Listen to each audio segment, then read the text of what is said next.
Sur la lancée de l'exposé, l'excellent exposé de Pierre Jacquemont, je voudrais commencer par préciser que le Congo-Kinshasa n'est pas exclusivement un pays des Grands Lacs. Bien qu'il soit baigné par l'ensemble des lacs du Graben, depuis le lac Albert jusqu'au lac Moero, en passant par les lacs Édouard, Kivu et Tanganyika. Ce qui n'est pas le cas d'aucun autre pays de la région. Les Congolais préfèrent se réclamer de l'Afrique centrale, concept géographique plus englobant, puisque en plus des grands lacs, le pays est entouré de bien d'autres voisins.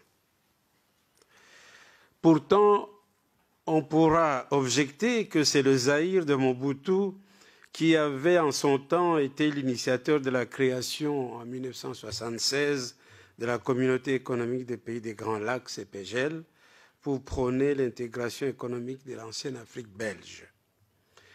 Mais cette initiative n'avait été prise qu'après la tentative avortée de créer une union des États d'Afrique centrale en 1968, une union qui avait l'ambition d'opérer le regroupement de l'ancienne AEF, Afrique équatoriale française, avec l'ancien Congo belge, Rwanda-Burundi.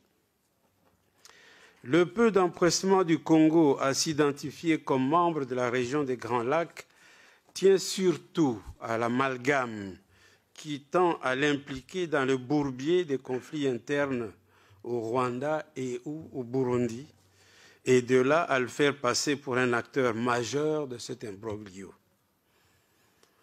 Donc de là, il n'y a eu qu'un pas, trop vite et trop facilement franchi. Pourtant, on l'oublie trop souvent, les Congolais constituent un peuple façonné par une grande diversité des cultures classiques du continent, telles qu'inventoriées par l'ethnologie coloniale. Cette diversité a été complétée par le concours de la main-d'œuvre recrutée par le pouvoir colonial depuis la période léopoldienne, provenant de toutes les Afriques, de l'Ouest, de l'Est et du Sud, en plus bien sûr des voisins immédiats, particulièrement angolais, congolais de Brazzaville, rhodésiens et bien entendu rwando-burundais. Les Congolais possèdent donc une longue tradition d'accueil et d'intégration des nouveaux venus, y compris des réfugiés de l'ère postcoloniale. Mais rappelons d'abord les fondamentaux d'ordre géographique et historique. J'ai amené la carte du Congo actuel, complétant les cartes excellentes que nous avons vues. Le Kivu, le Congo dans ces 26 provinces actuelles. Le Kivu est effectivement la porte d'entrée congolaise dans l'univers des pays des Grands Lacs. Cette partie orientale de l'Afrique centrale est une région singulière par sa géographie, son histoire et l'aménagement de ses espaces. Je parle des Grands Lacs. Dans cette région, de la plus forte densité du continent, que certains géographes qualifient d'ailleurs de bombe démographique, on est, je crois, à 400 habitants au kilomètre carré au Rwanda. Le Kivu constitue la partie la moins peuplée. Mais paradoxalement, sur le territoire congolais, cette province, née en 1933, en détachement de la grande province orientale, et éclatée en 1984 en 3 provinces autonomes, le Nord Kivu, le Sud Kivu et le Maniema. Vous avez ça sur la carte. Donc, ces 3 provinces autonomes constituent la région la plus saturée sur le plan démographique au Congo. En 2010, la densité du Nord Kivu a été évaluée à 103 habitants au kilomètre carré. Ce sont des chiffres de Léon de Saint-Moulin. Celle du Sud Kivu à 79,2 contre seulement 6,5 au Bandundu, 5,2 en province orientale, 4,7 à l'Équateur et 3,4 au Katanga. Pourtant, si on peut avoir la carte suivante de la démographie, voilà. On voit très bien la partie de l'Est. Pourtant, depuis les temps anciens, il s'est toujours opéré de part et d'autre du Graben une sorte d'équilibrage démographique interne par un mouvement de déplacement des populations d'Est à l'Ouest. À la saturation d'origine historique s'ajouta dans la suite celle d'origine coloniale.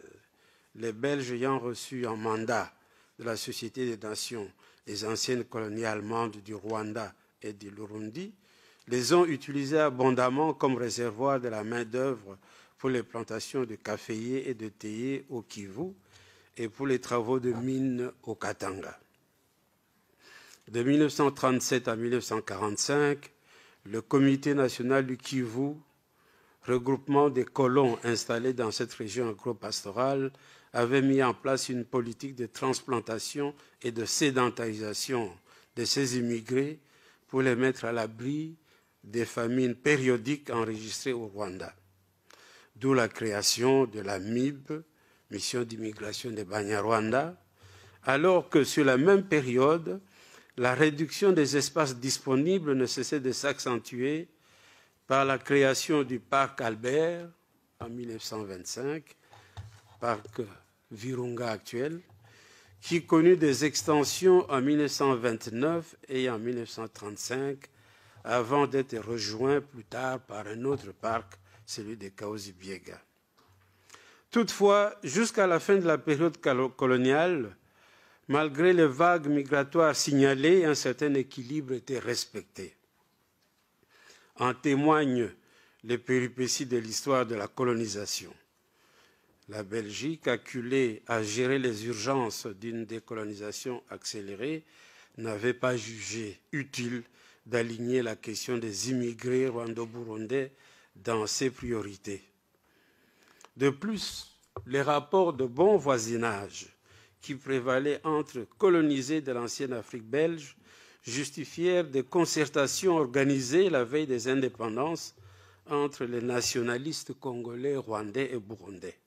En 1959, en effet, des délégations rwandaises et burundaises participèrent aux différents congrès des partis unitaristes et nationalistes qu'organisa Patrice Emery Lumumba tant à Luluabu, Kananga actuel, qu'à Stanleyville, Kisangani. Et d'ailleurs, en marge de la table ronde politique de Bruxelles, Lumumba a rendu public un communiqué au contenu bien significatif. Je cite un extrait. Le MNC, le Mouvement national congolais, a pris connaissance du manifeste publié par les étudiants du Rwanda au Burundi et par lequel les habitants de ce territoire réclament l'accession de leur pays à l'indépendance à la même date que le Congo et surtout leur désir de voir le Congo et le Rwanda au Burundi former une fédération. Le MNC, après avoir pris contact avec les dirigeants politiques du Rwanda au Burundi, appuie de toutes ses forces la revendication légitime du peuple rwandais à disposer de lui-même. Le MNC assure tous les compatriotes rwandais de son total et fraternel appui.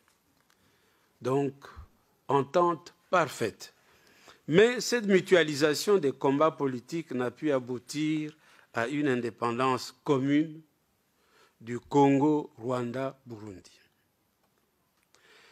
Sur terrain, une crise de type nouveau commença à apparaître à l'ère de la décolonisation par l'accélération des flux migratoires rwandais et accessoirement burundais et par la position dominante que les immigrants se mirent à revendiquer.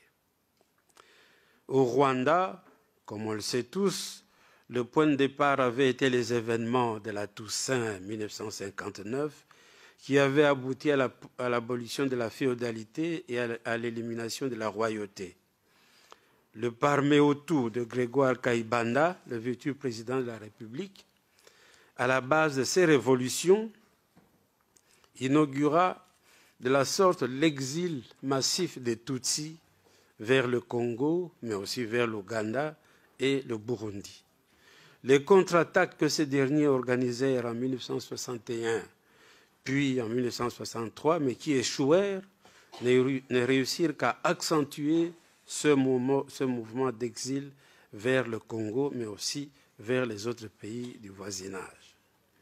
La défenestration des Kaïbanda par Habyarimana en 1968 n'apporta qu'un changement dans la continuité du mouvement d'exil des Tutsis. Au Congo, cette diaspora rwandaise fut intégrée. Certains de ces ressortissants occupèrent de hauts postes dans les structures hiérarchiques de l'État. Tel fut le cas de Barthélemy Bisengimana, le tout-puissant directeur de cabinet de Mobutu, qui joua entre mai 1969 et février 1977 pratiquement le rôle de vice-président de la République. Il instaura un régime de faveur à l'égard des rwandophones. Non seulement il fit passer une loi accordant la nationalité zaïroise à tous les ressortissants rwandais qui habitaient le Congo depuis le 30 juin 1960, mais il désigna plusieurs d'entre eux à la tête des entreprises d'État dans le cadre de la politique de zaïrianisation. Du coup, au nord Kivu, les territoires de Massissi et de Rutshuru changèrent de propriétaires, puisque les immigrés y étaient plus nombreux que les autochtones. Au sud Kivu, cette région congolaise accueillit une forte diaspora hutu provenant du Burundi, chassée par le régime du colonel Michombero, spécialement à la suite de la tentative du coup d'État avorté des Hutus de 1969, qui aboutit à des exécutions massives de cette catégorie de la population. Leur contre-attaque de 1972 pour venger les victimes de 1969 par l'élimination sauvage des élites Tutsis tourna évidemment à de véritables carnages. À leur tour, ces Hutus réussirent à faire déclencher contre eux de véritables massacres. Ces exterminations réciproques de 1969 et 1972, inscrites dans la mémoire collective burundaise, firent de milliers de victimes et furent suivies naturellement de l'essaimage des réfugiés dans les pays limitrophes, notamment au Zaïre de Mobutu. L'histoire de la région connut un véritable tournant au début des années 90. À la fin de la guerre froide, un réajustement des politiques mondiales devint indispensable. De simples régions touristiques et agropastorales, le Kivu, n'est-ce pas, devint une région minière et d'intérêt stratégique. Et cette histoire connut une accélération brusque et brutale en avril 1994, à la suite du bombardement le 6 avril de l'avion du président du Rwanda, provoquant la mort des deux présidents du Rwanda et du Burundi, comme nous le savons. Le génocide qui fut déclenché engendra une guerre ouverte et la victoire du pouvoir FPR au mois de juillet par la prise de la capitale, Kigali, mais surtout celle pour nous de la ville frontalière de Gisenyi. Ce changement créa au Congo-Zaïre deux situations inattendues. La première, nombre de rwandophones congolais qui ne juraient pourtant que par leur congolité émigrèrent au Rwanda, occupant de hautes responsabilités dans les structures du pays. Cette situation finit par convaincre les Congolais sur la quasi-impossibilité d'intégration réelle des rwandophones au Congo, par leur sens de solidarité toujours agissante avec les autres rwandophones du Rwanda. Ensuite, ces réfugiés des années 60 furent remplacés par les réfugiés des années 90, dans des conditions que l'on connaît.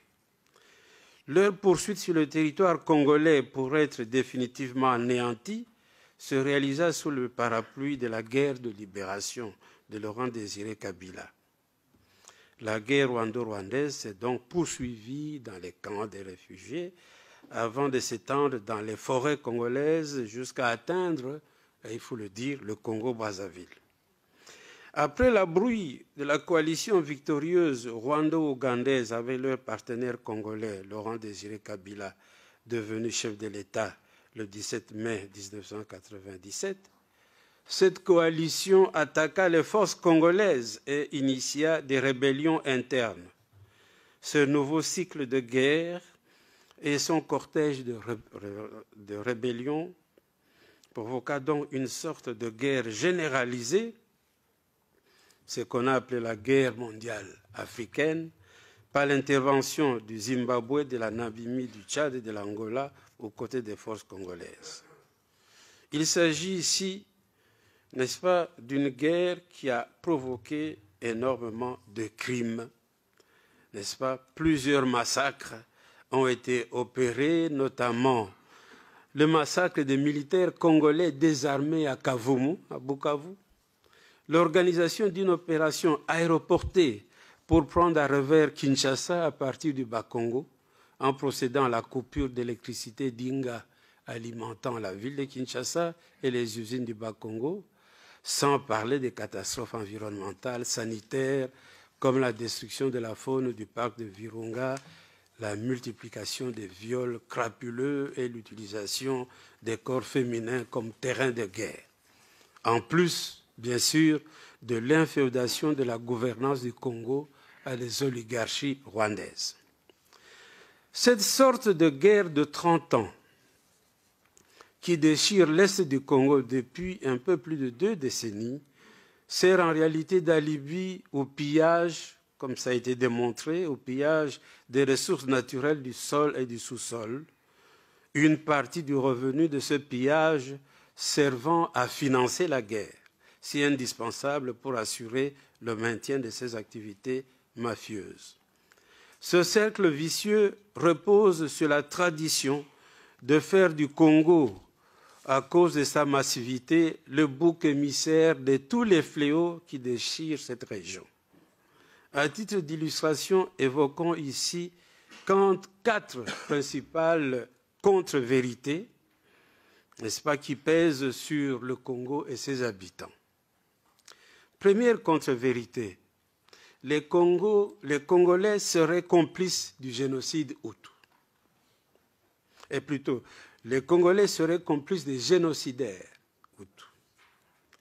Cette fausse affirmation a pour origine l'accueil des milliers de réfugiés de 1994, parmi lesquels, précise-t-on, il y avait aussi des miliciens interamoués, des troupes en débandade des FAR, forces armées rwandaises, de Juvenal Habyarimana. Pourtant, l'épisode historique de la gestion de ces camps de réfugiés est connu. On sait que le gouvernement congolais de l'époque, présidé par le Premier ministre Kengo Wadondo, avait décidé du rapatriement immédiat de tous les réfugiés. Mais c'est le HCR qui s'y opposa fermement et des pressions furent exercées auprès du maréchal Mobutu pour qu'il contraigne le gouvernement à ne pas mettre à exécution cette décision qui aurait empêché le débordement de ces hostilités sur le territoire congolais. Il va sans dire par ailleurs que cette démarche ne relevait évidemment d'aucune prise de position identitaire pour privilégier les Hutus au détriment des Tutsis. Pour preuve, à la suite des événements de la Toussaint rwandaise en 1959, provoquant l'abolition de la royauté au Rwanda, ce furent les Tutsis rwandais qui furent accueillis massivement au Congo. Ils étaient entre 50 et 60 000, selon le HCR, à déferler du Rwanda au Congo entre les années 59 et 61. Déjà en 1972, les estimations du HCR n'étaient plus que de 23 réfugiés. La plupart d'entre eux s'étant fait enregistrer dans la suite comme des nationaux congolais. Deuxième contre-vérité. Les Congolais seraient racistes. raison pour laquelle ils rejettent les Banyamulenge parce qu'ils sont des Tutsis. En fait, l'affaire Banyamulenge est celle-là même qui a servi de prétexte en 1996 à la guerre du Rwanda au Congo. La confusion qui règne autour de ce terme traduit simplement le désarroi des Congolais face à une situation devenue explosive autour des enjeux fonciers et des pressions démographiques multiformes et incontrôlables d'origine rwandaise. Le terme Banyamulenge a surgi vers le début des années 70. Les immigrants rwandophones des plateaux de l'Itombwe dans le sud Kivu l'ont mis en honneur pour faire prévaloir leur antériorité sur le territoire congolais et s'efforcer de se différencier des vagues migratoires qui ont suivi, particulièrement à l'âge postcolonial. Les enquêtes menées par l'historienne américaine Katarika Newberry avaient confirmé effectivement l'arrivée d'un groupe de Banyarwanda venus s'installer dans cette région pour se mettre à l'abri des violences du règne des rois Bugiri. Mais jusqu'aux années 70, reconnaît un des principaux leaders du groupe, je cite Müller Ruimbika, leur dénomination était celle de Banyarwanda. L'option qu'ils avaient prise de se différencier des autres immigrants n'était pas nécessairement de pure façade. L'on a vu par exemple un officier de cette contrée, le commandant Masunzu, qui en un premier temps avait combattu dans les rangs du FPR, puis dans ceux de l'AFDEL et du RCD Goma, faire volte-face en un second temps pour s'opposer à l'emprise du Rwanda et à la présence envahissante de ses troupes au Congo. Mais il n'empêche que le résultat auquel a abouti de nos jours cette initiative sémantique de différencier ce groupe des autres immigrants est plus que décevant. Au lieu de désigner aujourd'hui exclusivement les habitants de l'Itombwe au Sud Kivu, ce terme s'est généralisé pour désigner tous les rwandophones se trouvant sur le territoire congolais, y compris ceux du Nord Kivu. Banyamulenge de nos jours ne serait plus qu'une manière de désigner les Rwandais résidant au Congo. La confusion était donc inévitable puisque les immigrés plus récents n'ont jamais osé s'afficher eux aussi comme étrangers, car se déclarer réfugiés rwandais et solliciter une hypothétique naturalisation comme l'exige la loi, c'était justement faire aveu de ses origines externes et se priver d'un certain nombre de privilèges, notamment ceux de faire la politique. Or, c'est précisément pour des raisons de compétition politique et foncière que la vie au Kivu est de plus en plus à l'étroit. Donc, sans relever de la mauvaise foi, cette situation difficile, confuse et complexe demeure finalement un grand défi qui ne pourra se résoudre, à mon sens, dans la durée que si les ressortissants des deux pays concernés sortent du climat de violence et de ressentiment qui règne encore entre eux. Troisième contre-vérité, le Congo est à la base de la réduction de l'espace du Rwanda. Il existe un mythe du grand Rwanda qui s'est développé dans la région et qui, depuis la fin des années 90, nourrit un imaginaire susceptible de pérenniser le climat de violence existant. À partir de la manipulation des mythes anciens, on prétend qu'il aurait existé naguère un grand Rwanda qui englobait les espaces actuels du nord et du sud Kivu, et que ce grand Rwanda aurait été combattu puis réduit à des portions congrues lors des conquêtes coloniales. Cette nouvelle situation aurait été adoptée par la conférence de Berlin, puis, après les indépendances, par le deuxième sommet de l'OUA en 1964, qui a opté, comme vous le savez, sur le principe de l'intangibilité des frontières.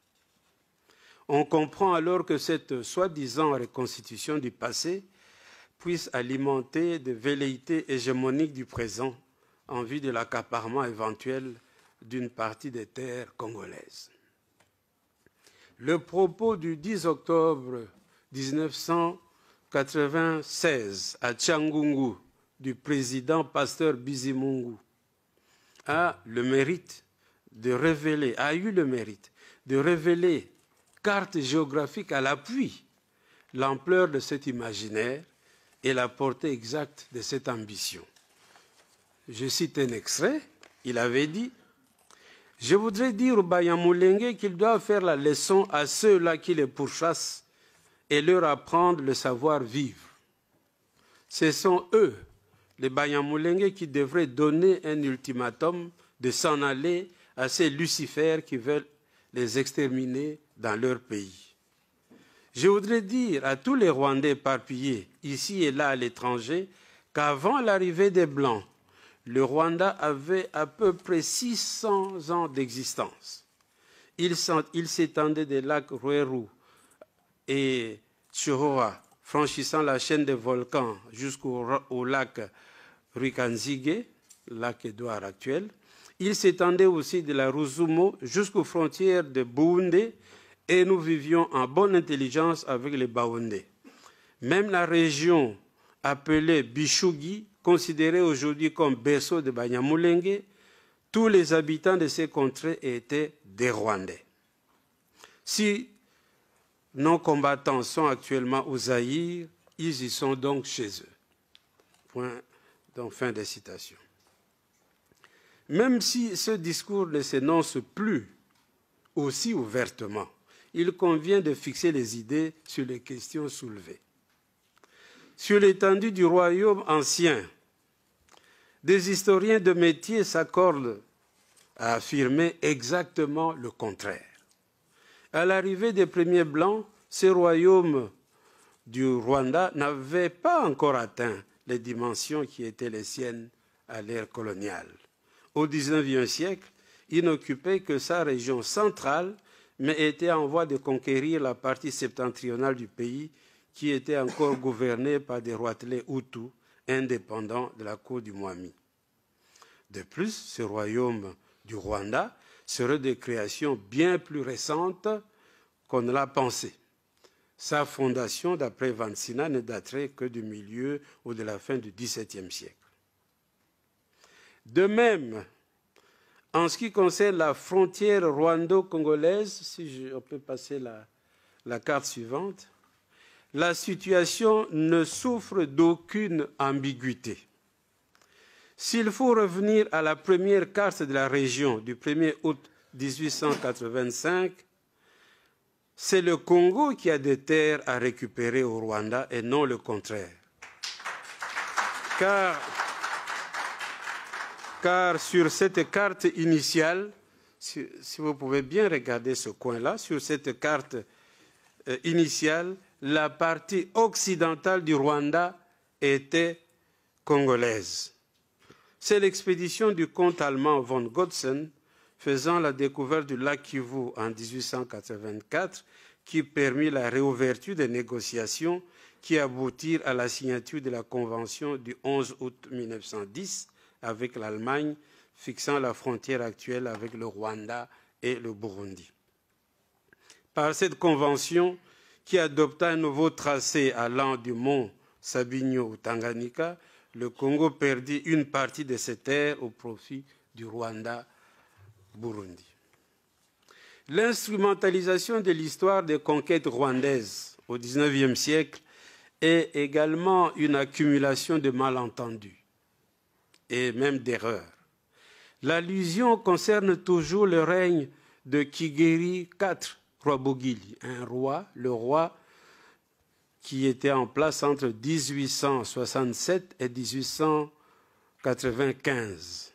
Avec ses 8 armées, ce roi aurait organisé 13 campagnes militaires à la base de l'extension et de la centralisation du royaume du Rwanda.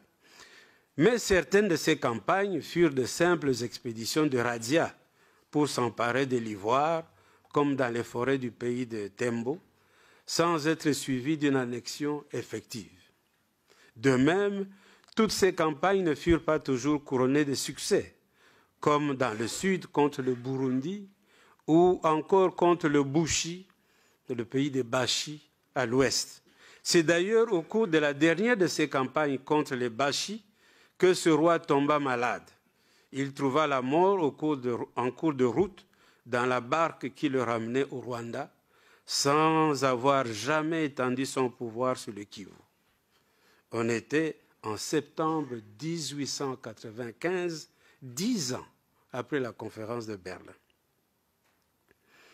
Quatrième erreur, on ne peut prétendre évidemment que les guerres et les pillages de l'Est du Congo trouveraient leur origine exclusivement dans des conflits intercongolais. De manière incontestable, ils tirent leur source essentiellement du transfert de la guerre rwando-rwandaise sur les rives occidentales des Grands Lacs. L'exigence de poursuivre des vaincus, l'exigence de poursuite des vaincus par les vainqueurs sur le territoire congolais fut à la base de la nécessité d'une couverture congolaise. Et on connaît les étapes de cette histoire, c'est clair maintenant. Ce fut d'abord l'identification des acteurs congolais capables de servir d'écran aux objectifs réels de la guerre, puis appui à la création de leur alliance par la signature d'un accord signé à Kigali, mais portant mention de l'Emera, une bourgade congolaise, finalisation des opérations de poursuite et de massacre des fouillards sous le signe d'une guerre de libération, élimination brutale du goulot d'étranglement que représentait Laurent-Désiré Kabila. Ensuite, malgré un accord global et inclusif des forces politiques congolaises obtenu à l'arraché en Afrique du Sud, à l'issue d'une conférence intercongolaise, le laxisme ou la complicité du nouveau leadership politique congolais rendit possible la multiplicité de milices, l'organisation de nouvelles rébellions à partir des dissidences militaires des pseudo-congolais comme le CNDP, Congrès national pour la défense du peuple de Laurent Kunda-Batware, ou le M23, mouvement du 23 avril de Makenga Sultani. Et tout cela avant le curieux surgissement des prétendus islamistes dans l'Ituri, qui s'illustre par des massacres quasi quotidiens de la population. Ainsi, au tournant du troisième millénaire, le Congo a vécu et vit une des périodes les plus sombres de son histoire, exactement comme au temps du régime de Léopold II, au tournant du deuxième millénaire. À cette différence que le calvaire du caoutchouc rouge a été remplacé par celui du coltan rouge. Aux Congolais, le devoir de tout subir et de se taire, pour emprunter cette expression à Monseigneur Catalico d'heureuse mémoire, s'est traduit effectivement par une avalanche d'exigences successives. Supporter de manière imprévue l'irruption des milliers de réfugiés Hutus, se laisser accuser de complicité avec eux, assister à leur massacre en s'interdisant de leur porter secours, se faire accuser d'être les auteurs de ces exterminations, ensuite assister à l'occupation de leur propre territoire et au pillage de ses ressources par des armées étrangères au motif qu'elles devaient continuer à traquer les génocidaires, tolérer l'infiltration de leur armée par ces forces étrangères, fermer les yeux sur l'instrumentalisation de leurs propres élites politiques, plus que jamais prisonnières de leur posture de prédatrices par procuration, et pour ne pas arrêter sur une si belle lancée, libérer une partie de leurs terres pour les rendre disponibles à d'autres mouvements de peuplement. Certains vont jusqu'à prédire l'implosion prochaine du Congo et préconisent d'accompagner ce processus jusqu'à son terme présumé. S'engager dans une telle option, c'est faire preuve évidemment de cécité historique et oublier que sur cet espace national, l'économie internationale a toujours eu tendance d'isoler la zone dite utile du reste du pays. afin de la soumettre à une exploitation intensive et sauvage. La démarche n'est pas nouvelle. Dans les années 60, elle avait même abouti à la sécession des zones utiles de l'époque, le Sud Kasaï et le Sud Katanga. Mais cette politique a des limites. D'abord parce que la localisation du Congo utile est mouvante et évolue dans l'espace suivant les produits en vedette sur les marchés mondiaux. Elle peut à l'avenir se placer dans le triangle des provinces Sankuru, Chopo et Chwapa, au centre du massif forestier ou ailleurs, et amener les capitaines de l'économie internationale à se concentrer sur ces terres-là. Ensuite, l'unité du Congo reposant à la fois sur la géographie et l'histoire possède des assises solides. Il s'agit d'un État bâti sur les 3/4 du bassin du fleuve Congo vers lequel évoluent ses multiples affluents. Et pendant ces 135 ans d'existence de l'État léopoldien à nos jours, ce Congo, Zaïre, puis Congo à nouveau, n'a été géré que comme État unitaire. Si donc, comme tout autre pays, il n'est pas à l'abri des forces centrifuges, il n'est pas facile non plus de le déstructurer. Que conclure? Bien, il est temps de mettre un terme au calvaire du pays bouc émissaire de la région des Grands Lacs. Et pour ce faire, 2 éléments doivent être retenus ici. Le premier, c'est d'opérer en urgence un réajustement de regard sur le dossier des violences des Grands Lacs, en contestant l'impérialisme des discours et analyses considérés jusqu'ici comme d'une pertinence indiscutable. Le Congo n'est pas la périphérie du Rwanda. De même, la condamnation des méfaits des incursions rwando-ougandaises au Congo ne constitue en rien une négation du génocide du Tutsi au Rwanda. Il s'agit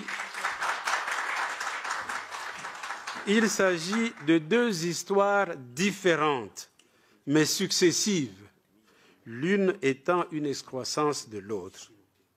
Des victimes de ces tragédies se comptent dans tous les pays et elles ont droit à la même justice réparatrice. Et pour sortir des pièges d'une vaine opposition de surcroît stérile entre 2 histoires douloureuses et macabres, celle du Rwanda et celle de la RDC, un grand et fructueux débat s'impose, confrontant tous les regards et apportant tous les éclairages utiles. Un débat auquel devraient prendre part, me semble-t-il, non seulement les politiques et les experts, mais aussi les authentiques représentants des populations concernées. Le second élément est corollaire au premier. Pour couper court à la rwandophobie ambiante et revenir aux meilleures relations qui existaient entre pays riverains des Grands Lacs, il est essentiel que les maîtres du Rwanda et de l'Ouganda reconnaissent leurs torts, les torts qu'ils ont commis avec leurs armées au Congo, notamment pour les catastrophes humanitaires, sanitaires et écologiques qu'ils ont provoquées et le pillage des ressources naturelles du sol et du sous-sol qu'ils ont réalisé. Ces dégâts appellent réparation. Des tribunaux internationaux comme la Cour internationale de justice devraient s'en saisir.